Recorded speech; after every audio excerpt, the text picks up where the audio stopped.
আচ্ছা ভাই, আপনার সাথে উনি কে? আমার খালতো ভাই। শাড়ি পিন্ধে একটা মাইয়া দেখে বুঝছ, বিয়া করছে আমার বউ। তুমি বিয়ে করছো?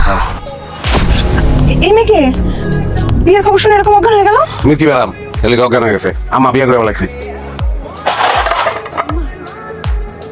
মা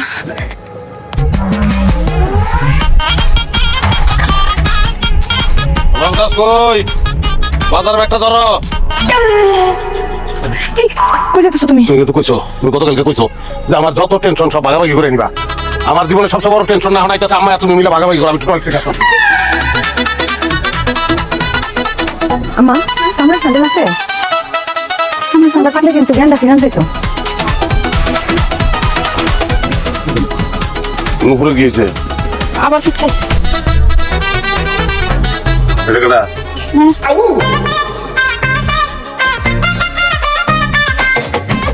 তোমার পোলায় ওরে বিয়ে করছে।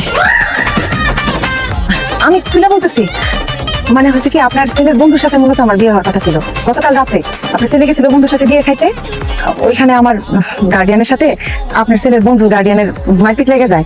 ওই মারপিটে ধাওয়া পাল্টা ধাওয়ায় সবাই দৌড়ায় পালায়, কিন্তু আপনার ছেলের তো পেটের সমস্যা, সে বেশি দূর দৌড়ায় পড়াইতে পারেনি। আমাদের পক্ষের লোকজন তাকে ধরে ফেলায়, পরে ওই জোর করে আমার সাথে বিয়ে করা যায়।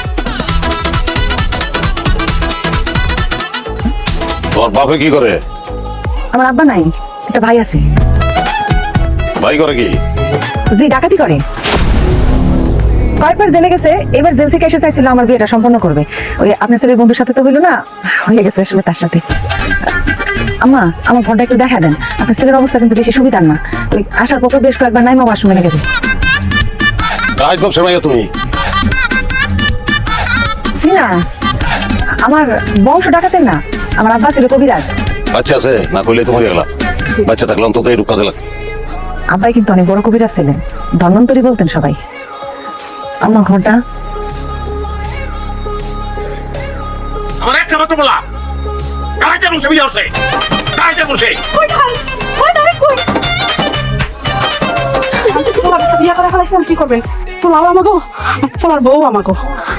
কাউরে তার ফলাই দেওয়া যাবো না। জি আম্মা অনেক ঠান্ডা মাথার মানুষ, একদম সঠিক কথাটা বলছেন। আম্মা পা ব্যথা হয়ে গেছে, পথটা একটু